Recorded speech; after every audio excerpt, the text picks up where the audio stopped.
Que nunca, Los Toreros Muertos y esta canción de Mi Agüita Amarilla, que cuando yo era más joven, solo un pite más joven, acá me queda viendo la cara y no, ¿qué le pasa? O sea, yo también soy joven.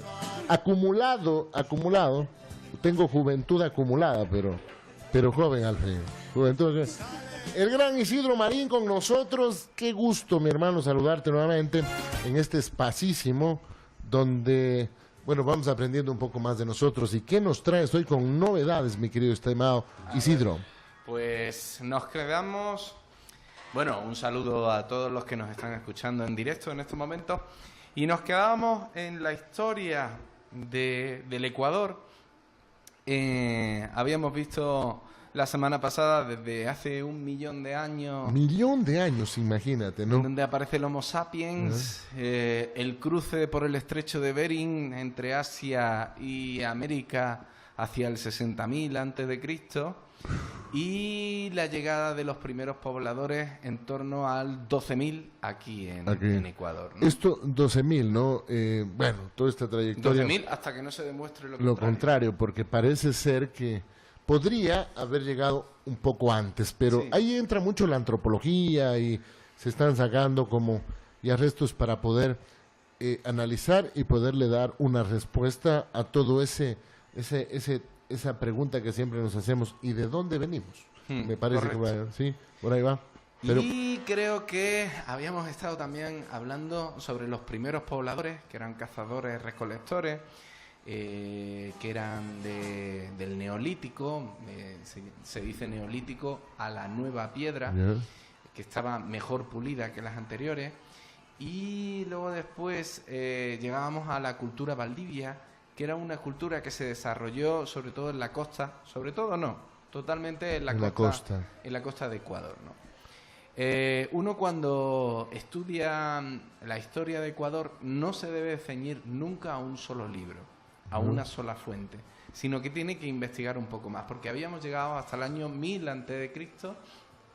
y era el desarrollo de los cacicazgos y de los señoríos que existían antes de la llegada de los incas, ¿no? Estábamos entre el 1000 a.C. hasta el año 1000 después de Cristo, ¿no? O sea, son 2000 años en donde se desarrollan una serie de culturas. Pues bien, cuando uno estudia los libros de historia de los actuales estudiantes, tanto en escuelas como en bachillerato, hay una cultura que no aparece en ningún libro de los que se da educación acá, digamos. Exacto, ¿ya? Exacto. Y me parece muy llamativo porque es una cultura que se llama la cultura mayo-chinchipe. ¿Te suena de algo? Sí, algo, sí, muy escueto, pero algo, sí. Bien, esta cultura mayo-chinchipe es contemporánea a la cultura Valdivia. Por lo tanto, estamos hablando del el inicio de esta cultura es en torno hacia el año 3000 a.C. y no se sabe por qué desaparece en torno al año 1000 a.C., ¿no? Antes de la llegada de los incas también, ¿no? Antes de la llegada de los incas también, sí. ¿No? Y esto, ¿por qué se le llama siempre cultura Valdivia, cultura mayo-chinchipe? Es por los territorios en donde actualmente se encuentran, ¿no? Por lo tanto, ellos no se llamarían a sí mismos mayo-chinchipe, sino es por los ríos en donde se encuentra. Y hablando de Mayo-Chinchipe, quiere decir, porque acá, no sé, te pregunto, me parece que en Palanda hay el río Mayo, que es profundo, y claro, esa es la provincia de Chinchipe. Entonces estaban asentados acá 1000 años antes y después de Cristo, unos 2000 años, ya existía población en este lugar tan importante. ¿Los porqués, mi querido Isidro? El porqué, fíjate, es un territorio que no está en la zona andina, ni tampoco está en la zona amazónica. Es una zona intermedia. Ni tampoco andina, ¿no? O sea, está en torno a unos 600 metros de altitud, pero tampoco está en la zona de selva amazónica. Es un territorio intermedio en donde se puede desarrollar la vida de una forma agradable, ¿no? Incluso, fíjate qué curioso, en torno al 1300 y el 500 antes de Cristo hay un aumento del desarrollo de la agricultura. Este aumento del desarrollo de la agricultura va a crear una serie de excedentes en donde estos excedentes se van a poder comerciar con otros territorios que son de la costa y de la zona andina. Entonces hay una parte de la población que va a dejar de trabajar en la agricultura. Estos van a ser, sobre todo, vuelven comerciantes. Los comerciantes, los caciques o jefes o líderes, o como los queramos llamar, y los soldados. Entonces van a controlar un territorio. Este territorio va a ser una zona que siempre va a estar entre el sur de Ecuador y el norte de Perú.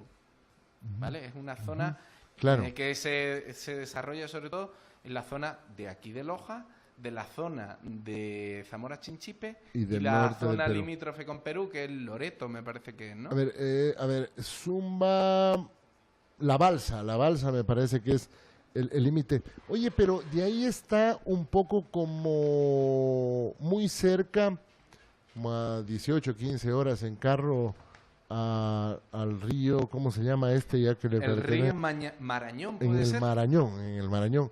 ¿Qué papel juega ese con el comercio o con esta cultura mayo chinchipe? Esta cultura era una cultura limítrofe entre la zona de costa, la zona de sierra y la zona de Amazonía.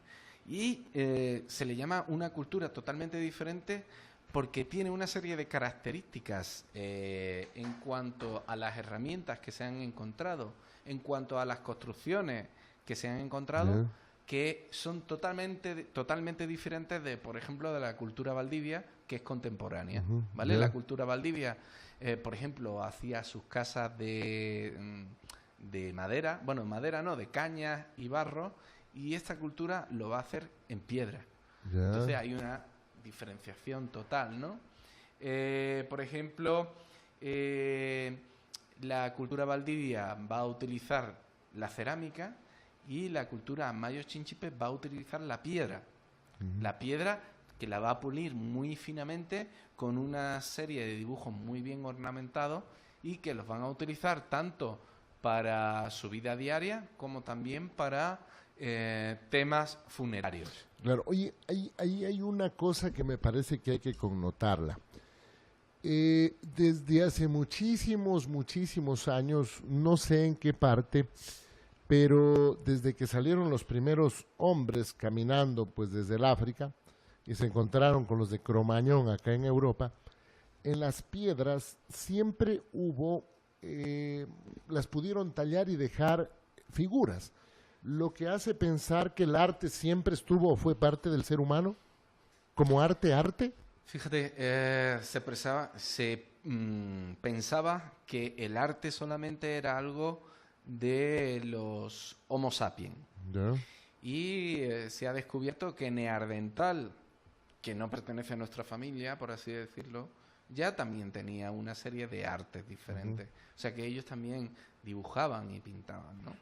Y, por ejemplo, cuando se descubrieron los primeros restos de arte rupestre dentro de las cavernas, se pensaba que eso no lo podía hacer una persona hace 60.000 o 70.000 años, ¿no? Que eso no podía ser, que eso lo había pintado un pastor hace 100 años antes. Un extraterrestre. O un extraterrestre, ¿no? Entonces, cuando ya se hicieron análisis y se descubrieron que existían, porque, por ejemplo, el arte rupestre se descubrió en la zona de Cantabria, en España, y los franceses, los historiadores franceses, arqueólogos franceses, te estoy hablando del siglo XIX, pensaban que eso era imposible, que eso lo había pintado un pastor en el campo y hace 100 años, 200 años. Y fíjate qué curioso que cuando los franceses descubrieron en su territorio que también existían cuevas en donde existía el arte rupestre, el arte pintado en las paredes. Y con colores y todo, ¿no? Con colores, claro. Descubrieron que era un arte que se había desarrollado en ese Y periodo histórico. muy interesante, ¿no? Inclusive un poco más complejo que el nuestro. Para volver al tema de acá de Valladolid, ¿qué diferencia hay entre el hombre de Cromañón y de Neandertal? Es una cuestión genética y una cuestión hasta física. ¿Ya?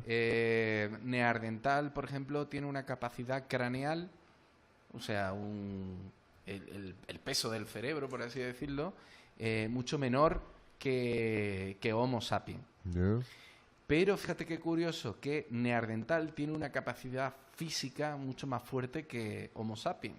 Imagínate. O sea, Homo sapiens utiliza más la inteligencia para vencer a las adversidades de la naturaleza, mientras que Neandertal utiliza más su fuerza física para poder sobrevivir en espacios hostiles. En el tema Esa de es la la caza gran y todas esas diferencia que hay. cuestiones. Por Perfectamente. ejemplo, un Neandertal tiene más fuerza física, o sea, tiene los hombros, los brazos, las piernas, tiene una constitución física mucho más fuerte, tiene más pelo que Homo sapiens, y Homo sapiens pues se le veía que el pobre no iba a sobrevivir a las circunstancias en las que se encontraba, ¿no? Pero gracias a su capacidad e inteligencia sobrevivieron más que los neandertales. Neandertales no se sabe qué pasó, no se Hay sabe. algunas teorías, ¿no? Parece, unos dicen que el clima, etcétera, pero todavía no hay una acertación científica, si cabe. Se desconoce qué es lo que pasó, pero que convivieron Homo sapiens y Neandertal, eso sí que está ya...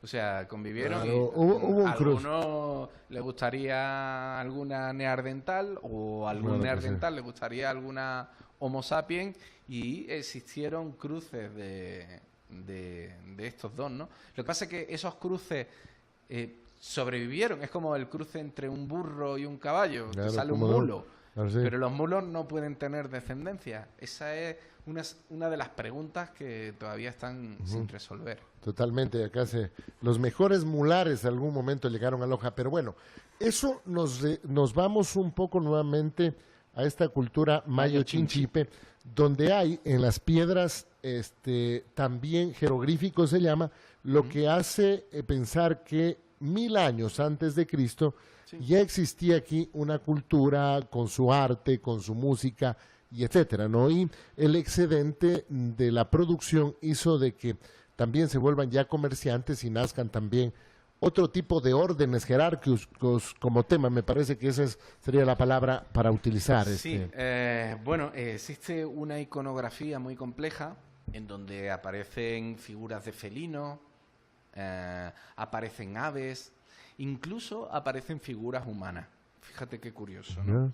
Las construcciones, que ya te digo que son de piedras circulares. O sea, las casas y los sitios donde ellos vivían y rezaban eran de tipo circular y utilizaban materiales exóticos que no aparecen en ese periodo. Por ejemplo, la cultura valdivia, como pueden ser las turquesas, el cristal de roca o las espóndilos. Bueno, las espóndilos sí que las utilizaban en la cultura por valdivia, moneda, ¿no? porque eran las conchas que nosotros que hemos visto en periodos anteriores que existía un comercio entre ellos. Parece que las espóndilos era la moneda de cambio que tenían ellos, ¿no? Y existe una serie de yacimientos, ¿no? Tenemos la zona de Valladolid. No sé exactamente dónde. Sí, Valladolid, mira, es muy cerca, de hecho, Malacatos, Vilcabamba, Quinara, Yangana, hay muy cerca Valladolid. ¿Pero está dentro de la provincia o está No, en fuera, Zamora, se llama en Chinchipe. De hecho, pertenece a la provincia de Zamora. Claro, el uno está por acá, el otro está por allá, pero a través de las montañas, pues inclusive tienen una conexión donde se quiso hacer una carretera desde, se me va ahorita el nombre, del Alto Nangaritza, para conectarlo con Chinchipe, pero gracias a la intervención de mucha gente, no se logró hacer esa carretera, porque imagínate el daño ecológico que se pudo hacer. Pero esto pertenece a la provincia de Zamora y es Chinchipe, pero está mucho más cerca por acá, por Loja, especialmente por Malacato. Pues fíjate, Mayo Chinchipe, o sea, la cultura Mayo Chinchipe se encuentra en Valladolid. Se encuentra también en Amaluza. Imagínate, No sé Amaluza, claro, esto es ya es por acá, a ver, llegas a Gonzanamá y de ahí te vas para abajo y es un cantón que colinda con el Perú. De hecho, le tienen una como fe también al señor de Ayabaca, que hay un pueblo de Ayabaca en el Perú y ahí están las lagunas bueno, se me va ahorita el nombre, pero son muy visitadas. Unas lagunas donde hay unas mitologías muy grandes, que hasta para entrar a la laguna hay que pedirle permiso, o si no te duele la cabeza y etcétera, que son parte bueno, no sé si mitología y a veces verdad, habrá que comprobar también. Entonces, por acá queda Amaluza. Y otro territorio, Zumba.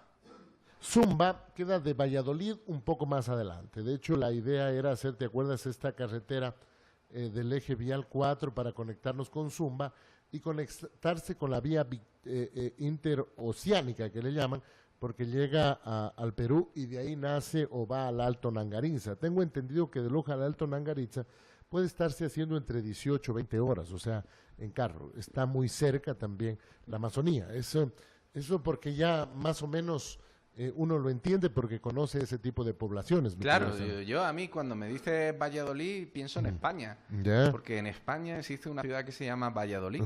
Sí. Y ahora vamos a hablar de un yacimiento concreto de esta cultura, que es la cultura mayor chinchipe, que es el yacimiento de Santa Ana, la Florida.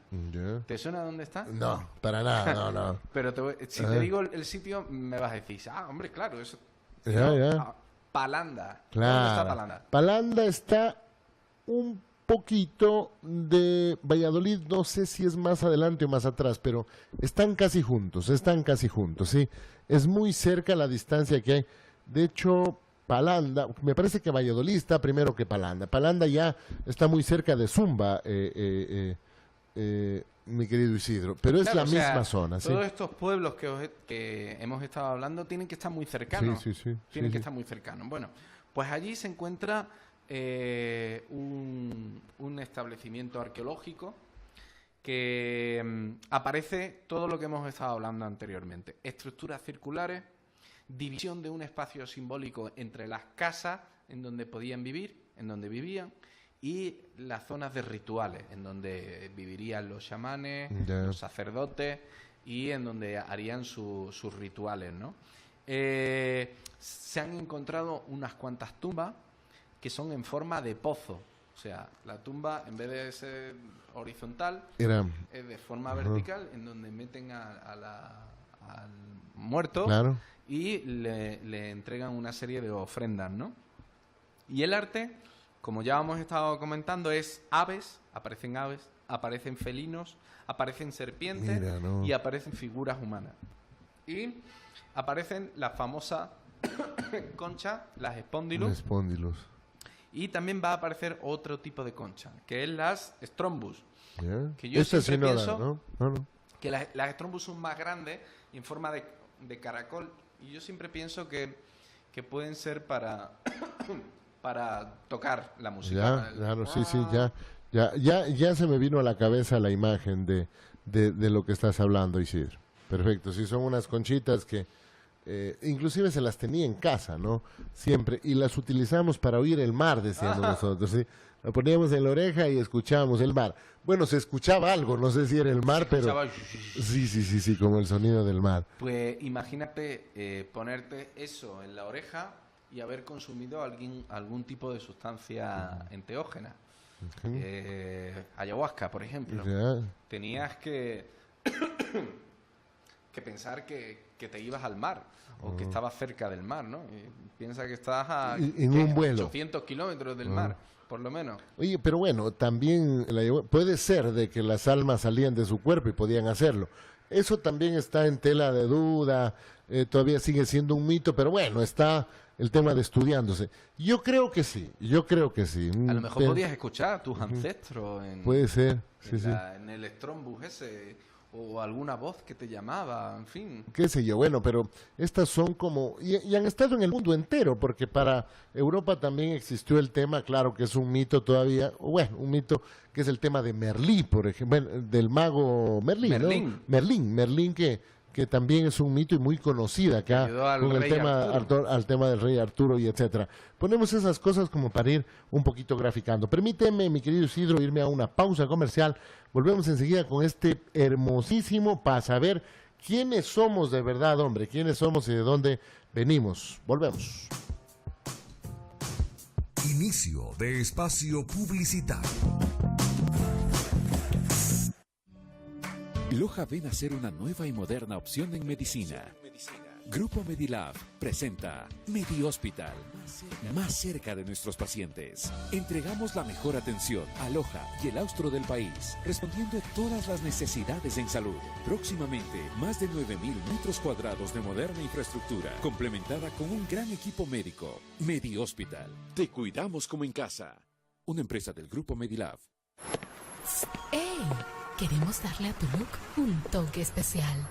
Adelante, bienvenidos. Estás con las manos profesionales de Pablo Gutiérrez Vivar, diseñador capilar y en color. Confía en que te verás bien y te sentirás mejor con nuestra asesoría en imagen. Somos tecnólogos en visología. Sé más atrevido, luce como quieras con nuestro servicio en depilación y mascarillas. Deja que nuestros peinadores y maquilladores te sorprendan. Ven a Pablo Gutiérrez Vivar, técnicos capilares a tu servicio. En Sucre, entre Miguel Río Frío y Azuay. Teléfono 2-587-308. Te sentirás diferente. Agropac.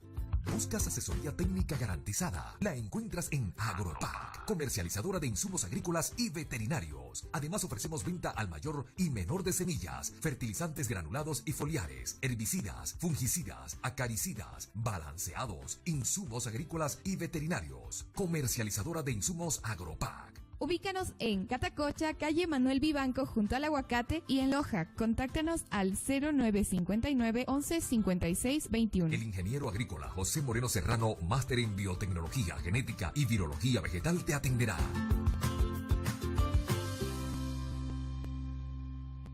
Todos los días, antes del amanecer, Diario La Hora finaliza su jornada de producción y distribuye a los ecuatorianos la más completa información del Ecuador y el mundo, siempre con datos de primera mano. La Hora ofrece a sus lectores información concreta, análisis y opinión en los temas de actualidad, política, finanzas, deportes, cultura. La Hora, Diario de la Mañana, es actualmente líder absoluto en cobertura a nivel nacional y el primer diario de Loja y Zamora. Diario La Hora, lo que necesitas saber. Acuapesca, laboratorio de producción de alevines. Alevines de tilapia roja y negra reversada, 98% solo machos. Excelente línea genética. Y alevines de trucha arcoíris mejorados genéticamente y sobre todo producidos con los mejores estándares de calidad. Distribuimos balanceados Piscis para tilapias y trucha, antibióticos, vitaminas, geomembrana, malla antipájaros y bombas oxigenadoras. El ingeniero acuacultor Lenin Moreno Serrano, gerente general, estará gustoso de atenderte. Porque la seriedad es nuestra responsabilidad. Asistencia técnica garantizada. Encuéntranos en Loja, Avenida Gran Colombia 0647 y La Tacunga. O contáctanos a los teléfonos 072-724-144, 098-3971-823. Sucursal Yanzasa, calle Iván Riofrío, frente a la Feria Libre. Acuapesca, laboratorio de producción de alevines. Hay un aire de esperanza que cobija mi ciudad, que dibuja una sonrisa en los lojanos de verdad. Continuamos con los trabajos en el área del proyecto de regeneración urbana en este 2019. Para ello se procedió a las respectivas notificaciones de reinicio de trabajos a las empresas constructoras y fiscalización del proyecto, así como también a los ejecutores, Corporación Nacional de Telecomunicaciones, Empresa Eléctrica Regional del Sur y las empresas privadas que brindan los servicios de telecomunicaciones. Se solicita a los usuarios gestionar ante las empresas proveedoras de sus servicios de telecomunicaciones, internet, telefonía y televisión, a fin de que su acometida esté migrada a la nueva red soterrada, por cuanto con la reanudación del proyecto se retirarán todos los postes y redes aéreas existentes y de no estar migrada su acometida, se quedará sin servicios. Para mayor información, comunicarse a los siguientes números telefónicos: 2570-407 extensión 322, o acercarse a las oficinas de regeneración urbana ubicadas en el tercer piso del municipio de Loja. De los lojanos nos proyecta a un futuro mejor.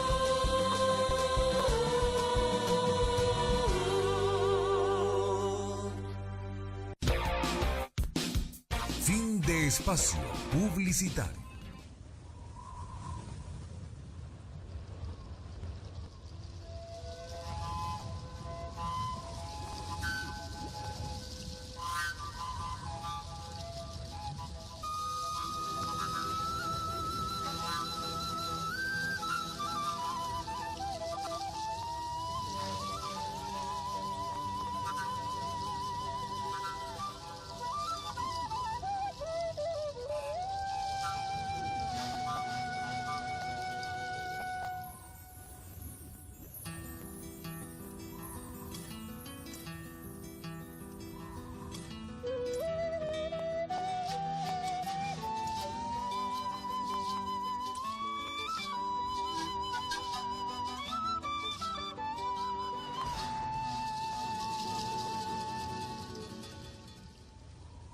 Ansío como el cóndor libertad y volar, surcando el cielo azul. En vuelo majestuoso conquistar nuestra luz y encontrar la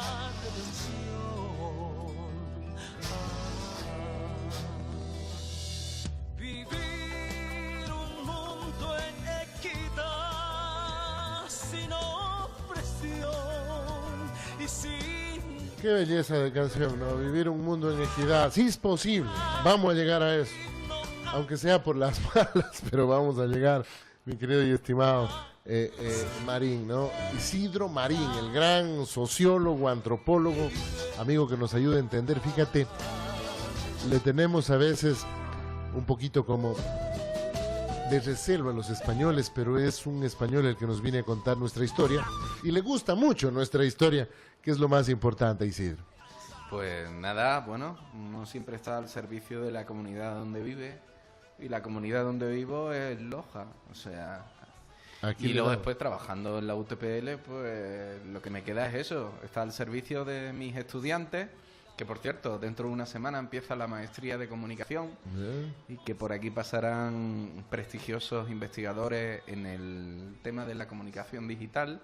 Así que, por cierto, creo que todavía quedan un par de plazas libres, así que si hay alguien que se quiera apuntar ahí de última hora, solamente es necesario el requisito de tener el título de comunicación, pero también puede ser de cualquier área de las ciencias sociales. Así que estas son las últimas plazas y esta es la última semana para poderse apuntar a la maestría. Bueno, voy a poner un audio de Olguita que nos está escuchando. A ver, vamos a ver qué nos dice Olguita. Patito precioso, disculpa que te moleste, pero si es posible, o mejor dicho. Bueno, la Olguita, por supuesto, ya la vamos a oír. Siempre nos está escuchando. Un abrazo inmenso. Mira, todas las personas no videntes de Loja nos escuchan. Ah, o sea, pues genial. Porque escuchan, porque no, o sea, es el tema de la oralidad, ¿no? Hombre, bueno, y también está el tema del braille para ellos, para poder leer lo que a ellos les apetezca. Aunque lo bueno del internet es que existen tantos audios que, bueno, incluso nosotros tenemos un espacio de audio en iVoox, en donde ahí aparecen todo lo que hemos hecho a lo largo ya de un año trabajando el tema de historia, pues están ahí todos los audios subidos y puede escucharlos cuando quiera, cuando camine por la calle, cuando se dé un paseo con su familia, cuando estén tranquilos en casa, en fin. Sí, total. Es bueno, es un espacio en que vamos, Isidro Marín, ¿no? Eso ponemos. Tú entras en www.evox.com y luego después en buscar pones Isidro Marín Gutiérrez y ahí aparecen ya todos los audios que hemos hecho a lo largo de la historia de nuestro programa de historia. Es que hay hartísimo, hemos topado México, bueno, ¿Qué no hemos topado? El 10 de agosto. El 10 de agosto, sí, sí. Luego después el padre del periodismo ecuatoriano, que ahora mismo se me ha olvidado, ¿cómo se llamaba? Juan Montalvo, antes a él. Ay, ¿cómo se llama? Juan Montalvo. Nuestro amigo Juan Montalvo.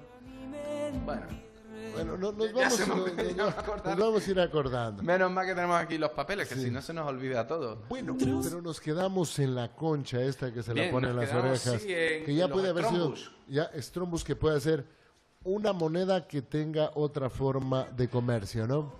Sí, y entonces estábamos en este yacimiento de Santa Ana, la Florida, que se encuentra en Palanda, que por cierto, mucha gente que dice, no, es que aquí en Ecuador no hay nada que ver, es que solamente hay naturaleza. También hay cultura, hay arqueología.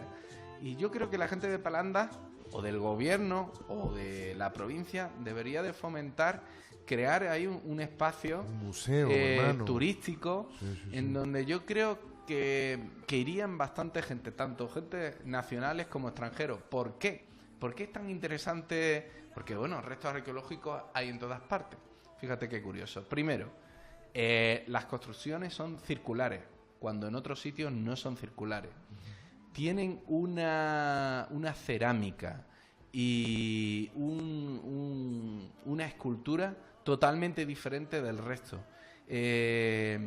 Aparece, por ejemplo, bueno, que ahora lo iremos viendo, una serie de rasgos que son únicos en Ecuador y en toda Latinoamérica. Chuta, te vas a quedar loco con Olguita, que como te digo, es una novidente que te escucha desde hace un año. Mira lo que dice, compadre, para que veas que si llegas a la comunidad. Eugenio Espejo. Eugenio Espejo. Sí, sí hay un audio, Patito, escúchalo, un audio de información. Qué increíble, Olguita. Eugenio Espejo, fíjate, nos tienen que avisar nuestros radio oyentes. Y ella, como te digo, es una de las novidentes que vende todo el día sus chifles en su canasto, aquí en el técnico, y nos está escuchando, y siempre nos escucha. Chuta, cosa que a mí con esas cosas digo, hay que seguir adelante, hay que seguir adelante. Mira cómo nos enseñó Eugenio Espejo. Fíjate, nos lo tuvo que decir ella, no nosotros. No, ni tú ni yo caíamos que era Eugenio Espejo. Pero te escuchó a vos algún momento. Sí, mira. Bueno, nos quedamos en el Museo de Palanda, ahí, que es algo... Pero fíjate, ¿por qué? Mira, existen las primeras cuentas de collares de todo el territorio. Muy finamente labradas y en turquesa, en piedra de turquesa. Aparecen las primeras botellas. ¿Y cómo es eso de las botellas? Bueno, son botellas de cerámica, no son botellas de cristal. Pero es una figura alargada y luego después que se cierra en el fondo. Y estas botellas tienen formas de diferente tipo, ¿no? Y en ellas hay una forma humana. Y que está consumiendo coca. O sea, que se le ve con el mofletón así abierto... de estar comiendo hoja de coca. Pero fíjate, lo más curioso de todo es que dentro de esta botella con figura humana se encontró cal. Y dice uno, bueno, ¿y la cal por qué? Porque se utilizaba junto con la coca para hacer la masa con la que uno consume la coca. Es que la coca sola no te da esa fuerza. No es alucinógeno. Bueno, no la coca no... Bueno, no es alucinógeno. Muy elevada, a lo mejor sí, pero en dosis normales, que es lo que la mayoría consume, se utiliza para tener fuerza física. Claro, también para que se te quite el hambre. Entonces era muy utilizado, sobre todo en la zona andina, para llevar fuertes cargas de un sitio a otro, o para construir, o para llevar piedras. Y eso se ha utilizado en toda la zona andina. La coca es muy utilizada. Increíble. Bueno, la semana pasada nos comentabas de que estos elementos eran utilizados también porque si el cacique quería comer pescado, cogían y salían los emisarios y de tambo en tambo llegaban. Eso nos comentaba. Y lo más seguro es que estos chasquis, que es como se le llamaba, consumieran coca para ir lo más rápido posible, ¿no? Sí. Y fíjate, ¿Tienes algún dato de cuántos kilómetros corrían estos Me parece que son 30 kilómetros. De Tambo en Tambo son 30 kilómetros. Fíjate, por ejemplo, uno de los mejores corredores son gente de aquí. Porque están acostumbrados a correr en zonas elevadas con falta de oxígeno y son grandes corredores de maratón. Fíjate. Sí, tantas cosas lindas que tenemos. Pero bueno, volvamos a la botella que tenía forma de hombre, pues fíjate, y estaba ahí botella, y que le echaba la coca, hermano, de alguna esta manera. Botella que se encontró en la zona de Santa Ana, la Florida, en Palanda, es una representación cerámica más antigua en donde aparece un coquero, un consumidor de coca. No de Loja, no de Ecuador, sino de toda América. O sea, fíjate la importancia que tiene esta cultura mayo chinchipe y que no aparece en ningún libro de historia de educación de No, pues acá lo estudiamos a Superman, Batman, Donald Trump. No, la educación nuestra tiene que cambiar, compadre, porque... O sea, si se no, sabe mucho de la cultura Valdivia, pero no se sabe nada de la cultura mayo chinchipe. Yo creo que esto es una reivindicación que debe de tener el territorio, porque se estudia esto en sus libros de historia. Porque ya te digo que la historia no es algo muerto, algo que ya se hizo y se acabó, sino la historia está en constante cambio gracias a las investigaciones de los restos arqueológicos y las investigaciones en museos y en bibliotecas, en donde cada día se descubren cosas nuevas, ¿no? Y eso es lo bonito. Yo tengo una pregunta. ¿Los profesores que educan en las escuelas y colegios sabrán este tema? Las autoridades pues no lo sé, si hay alguno que nos esté escuchando, este tema, algún profesor de historia, diga, ¿no? Algún profesor de historia que nos esté escuchando, pues me gustaría saber si ellos sabían algo de la cultura mayo chinchipe y si se lo explican a sus estudiantes, ¿no? Por supuesto que sí. Llega el primer coquero entonces de América entera y que era una herramienta obviamente para poder, primero los chamanes me imagino deben haberlo utilizado para todas sus mesadas, sus bailes, y luego también los chasquis, que eran las personas que, como decir, eran la línea ferroviaria y aérea de la época, porque no había más. No habían también, y tú lo comentaste, animales de tracción, o sea, no podían subir en caballos, en burros, era caminando. Era caminando, y si acaso las llamas, que eran los animales más grandes y que habían sido domesticados por la cultura andina, ¿no? Pero no existían caballos. Se dice que los caballos existieron antes de la llegada de los españoles, pero se extinguieron. O sea, estamos hablando que los primeros pobladores, estamos hablando del 60.000 hasta el año 1000 antes de Cristo, pues era un producto que se comía. No se utilizó, no hubo esa inteligencia para pensar de que se podía utilizar como transporte o que se podía utilizar como arma de guerra. Claro, lo que pasa es que también no necesitaban trasladarse de un lado a otro.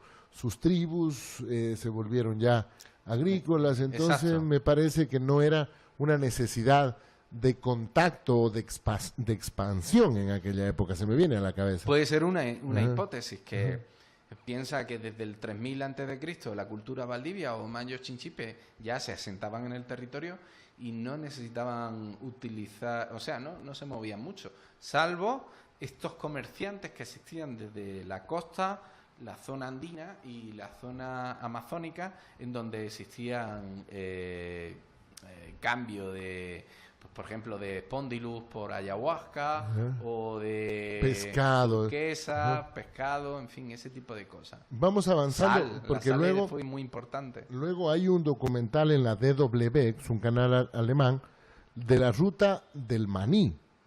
Perdón. ¿Del maní? Del cacao, del cacao, que luego viene. Bueno, pero vamos avanzando. Pero fíjate qué curioso, la cultura mayo chinchipe es donde se han encontrado los restos de cacao más antiguos del mundo también. Claro que sí. O sea, que no provienen de México, sino provienen de aquí. O sea, estamos hablando de una cultura, no sabemos qué es lo que pasó, pero a lo mejor se expandió. Finalmente se expandió y se convirtió en otra cosa. Eso es lo que los arqueólogos deberían de seguir investigando. ¿Qué es lo que pasó con con esta cultura, ¿no? También aparecen zumbas, aparecen medallones de piedra verde ensartadas en hogueras rituales y lo del tema de las botellas de asa de estribo, que son una primicia cultural en todo el mundo, ¿no? Oye, las primeras botellas aparecieron aquí. Fíjate qué curioso. Oye, tengo una pregunta. Cuando hablas de casas redondas, sí. Tienen la similitud, no sé si tú conoces el nido del hornero o del langache que se dice. No. Te invito por la 24 de mayo y hay en los árboles y sobre los faroles de luz que hay, ahí son horneros, o sea, son exactamente como nidos. Y dentro de eso ellos hacen como habitaciones, verás. Los pájaros. Entonces, habitaciones dentro. O sea, es segmentación, ¿no? Para que llegue la mujer, llegue él y obviamente dice del parto. Y es exactamente como las casas antiguas. Me atrevo a decir que a lo mejor fue una inspiración para poder hacer este tipo de edificaciones, ¿no? Puede ser. Revisarásla como curiosidad, que a mí me llama. Incluso yo estoy pensando, este tipo de construcción, se habla mucho de una civilización, la Atlántida, no sé si te suena. No. Bueno, pues... La Atlántida sí, la Atlántida no. La Atlántida, ya. Una isla que se hundió en un solo día y que tenían un desarrollo tecnológico muy fuerte. Lo he oído, ¿cómo no? Bueno, sí. pues se dice que las casas estaban distribuidas en círculos concéntricos. Fíjate, como la cultura mayo-chinchipe. Y de cierta similitud, en España, aunque esto es posterior, los celtas construían casas que eran circulares también. Y hoy en día se está volviendo el tema del carrizo y el barro para edificar casas porque son antisísmicas y etcétera. O sea que la ciencia arquitectónica que ellos tenían perdura hasta ahora en el tiempo, lo que los hace seres muy de sentido común, para no decir inteligentes, que a mí no me cabe ese término, Isidro. Pues sí, o sea, ellos tenían un conocimiento que se ha perdido a lo largo de la historia. Y ese conocimiento, sobre todo a mí me llama mucho la atención, que son de culturas andinas que están mucho más al sur, en la zona de Bolivia, que podían mover piedras enormes y las ensartaban exactamente en un sitio. ¿Eso cómo podían hacerlo? Si no tenían llamas, si no tenían caballos. Aquí no había elefantes, o sea, ¿cómo lo hicieron? Es una duda que todavía no se sabe cómo. Inclusive le adjudican a extraterrestres. Sí, pero bueno, es un mito, ¿no? Es un mito. Sí. No, bueno, hay un escritor que se llama Erich von Däniken, que habla de que este tipo de culturas andinas tuvieron contacto con civilizaciones extraterrestres, que por eso pudieron construir incluso aeropuertos para los ovnis y tal. El tema de Nazca y todas esas cuestiones. Sí, exacto, ¿no? pero y claro, yo me quedo diciendo, tan torpes éramos. Bueno, ahora podemos construir rascacielos de 300 metros de altitud. Bueno, 300 me he pasado, 150 metros, ¿no? Que construimos puentes enormes. ¿Por qué los antiguos no podían hacer este tipo de construcciones con algún conocimiento que nosotros hemos perdido a lo largo de la historia? Algún tipo de herramienta que la tenían, ¿no? Que se ha perdido, así como el tema de la botella, por ejemplo, ¿no? Claro. Que se desconoce, porque además de eso hay una creencia que creemos que los antepasados o los indios eran de escaso pensamiento e inteligencia, pero la historia que se va recuperando manifiesta todo lo contrario, Isidro, ¿no? O sea, no eran, es más, me parece que ellos fueron los verdaderos inventores, se dieron cuenta de la electricidad, se dieron cuenta del fuego, se dieron cuenta de las armas, se dieron cuenta de las botellas. Es más, manejaban ya, me parece que los mayas y también los hindús, el tema de las matemáticas y fueron los que pusieron el cero adelante. Bueno, ese sería otro tema. O sea, más bien creo yo que las culturas posteriores lo que hicieron es perfeccionar lo que ellos descubrieron. Yo lo digo de esa manera, ¿no? Porque... Sí, por ejemplo, se habla de que existían pilas.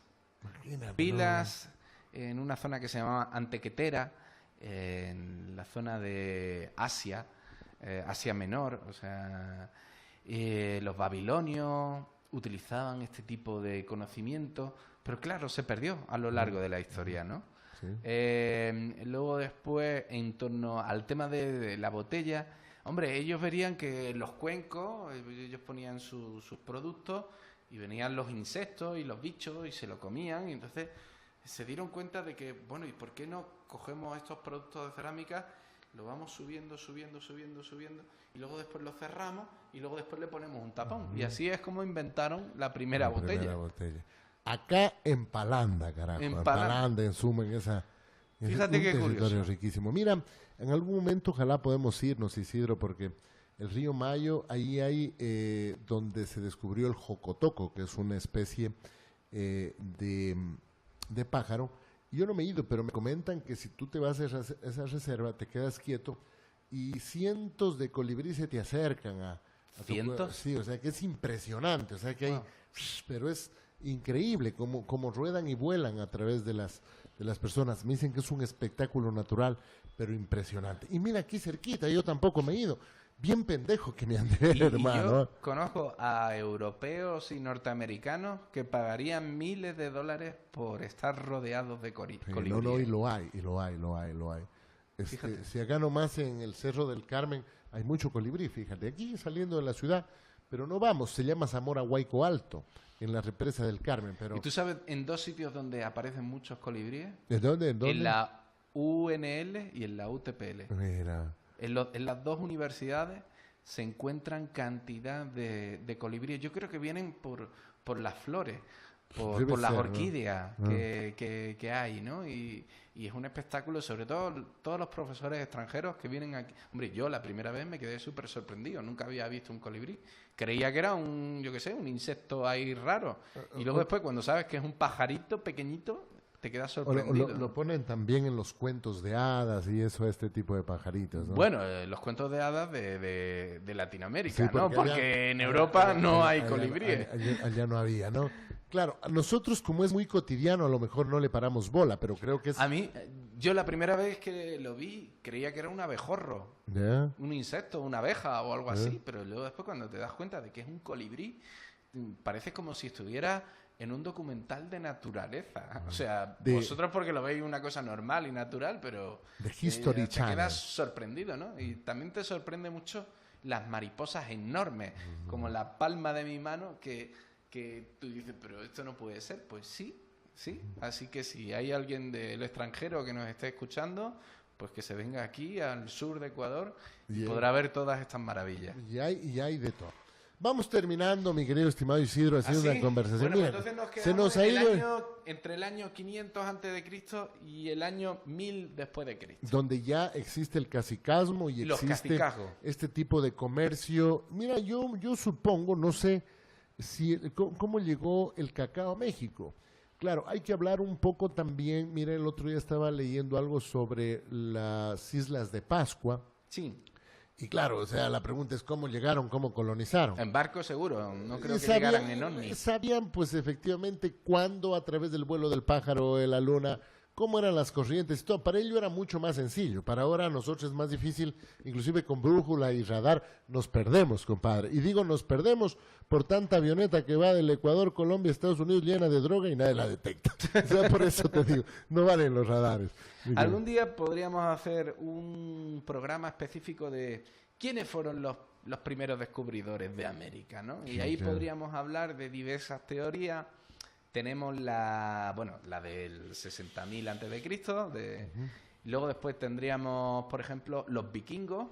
Sí, hablan mucho que de vinieron en el torno tema al de año 800 después de Cristo. La cultura de Valdivia también habla de... Los chinos también, ¿no? que dicen que llegaron aquí los chinos, otros dicen que llegaron los polinesios, entonces podríamos hablar de cada uno de ellos, y parece ser que Cristóbal Colón, en vez de ser el primero, fue el último que llegó.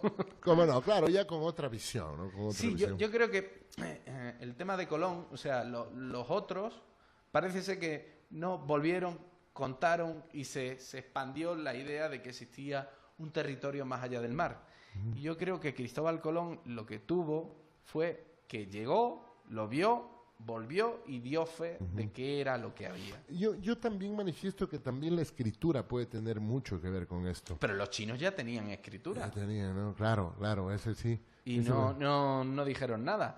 Yo creo, fíjate, que incluso algún que otro español llegó antes. Debe ser, ¿no? ¿Por qué digo eso? Porque existen mazorcas de maíz en algunos sitios. Y la mazorca de maíz es americana. ¿Cómo es que llegó la mazorca de maíz a ciertos territorios europeos antes de tiempo? Porque yo creo que había una especie de contrabando, existía la ruta, pero todo el mundo se callaba para no dar pistas a otros para que llegaran antes, ¿no? Y si quieres, algún día también te puedo contar de que existieron ciertos navegantes que llegaron antes que Cristóbal Colón y que a lo mejor le dijeron a Cristóbal Colón de que existían esas tierras. Pero bueno, eso será en otro programa de historia. Mira qué canción. Como a mis antepasados. ¿La has oído? En el vientre oscuro y fresco de una vasija de... La del Cóndor pasa sí, pero esta no. Te la voy a contar algún día cómo la hicieron esta canción, ¿eh? Una borrachera nació esta canción. Una borrachera. Qué belleza de canción. Mi querido Isidro, como siempre, qué bestia, pero agradecidísimo de irnos contando la historia de quiénes somos. Ojalá, esperemos que algún día sepamos de verdaderamente quiénes somos y de dónde venimos. Isidro Marín, muchas gracias. Pues nada, un placer. Para la próxima semana nos quedamos entre el 500 a.C. y el 1200 después de Cristo, hasta la llegada de los incas. Seguimos con el historiador, sociólogo y amigo Isidro Marín. Un placer estar contigo y con todos tus radioyentes y con todos los que nos ven a través de Facebook. Por supuesto que sí. Música, entrevistas. Bueno, creo que por ahí me voy. Costumbres, gastronomía de las parroquias y todo lo que te interesa escuchar.